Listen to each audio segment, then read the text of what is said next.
আসসালামু আলাইকুম রাহমাতুল্লাহি ওয়া বারাকাতু। এবছর আরাফাতের রোজা কবে রাখতে হবে? আরাফাতের রোজা রাখার ফজিলত কী? এবছর আমরা আরাফাতের রোজা রাখব ১৬ই জুন রবিবার। অর্থাৎ ১৫ই জুন শনিবার দিবাগত রাতে আমরা সাহরি খেয়ে ১৬ই জুন রবিবার আরাফাতের রোজা রাখলে ইনশাআল্লাহ বিদিনিল্লাহ আশা করা যায় আরাফাতের রোজার মর্যাদা বা ফজিলত আমরা লাভ করব। নবী করিম সাল্লাল্লাহু আলাইহি ওয়াসাল্লাম বলেছেন, সিয়ামু ইয়াউমি আরাফা আহতাসিবু আলাল্লাহি আন ইউকাফিরা সানাতাল্লাতী ক্বাবলাহু ওয়াল্লাতী বা'দাহ।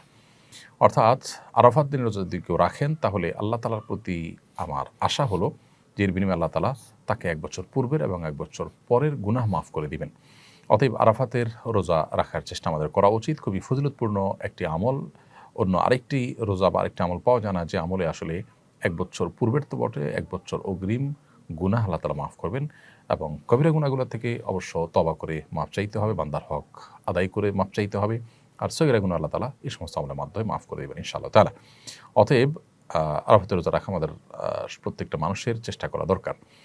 তবে আরাফাতের রোজা আমরা ৯ তারিখ জিলহজের ৯ তারিখেই রাখবো নাকি হাজিরা যেদিন আরাফাতে অবস্থান করেন সেদিন রাখবো, সেদিন আমাদের দেশে ৮ তারিখ হলেও?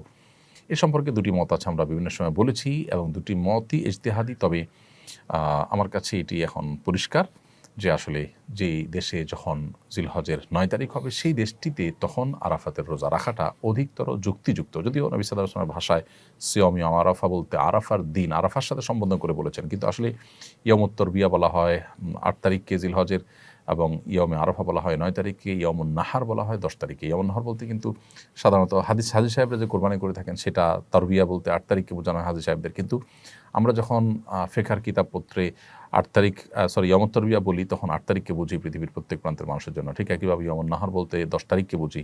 একইভাবে ইয়াউম আরাফা বলতে ৯ তারিখকে বুঝবো। তো এর বিপরীতে যে মতটি আছে যে হাজি সাহেবদের সাথে আরাফাতে অবস্থানের সাথে মিল রেখে রাখাটাই উদ্দেশ্য, যেহেতু নামকরণ করা হয়েছে ওইটা দিয়ে ৯ তারিখ না বলে। তো এই মতটিকে যারা অগ্রগণ্য বলেছেন সেটিকে উড়িয়ে দেওয়া যায় না। এগুলো ফোকাহে কেরামের গবেষণা হাদিসে যেহেতু আলাদা স্পষ্ট করে মানে এরকম বিষয়কে খোলাসা করে দেওয়া হয়নি, অতএব সম্ভাবনা দুইটারই রয়েছে।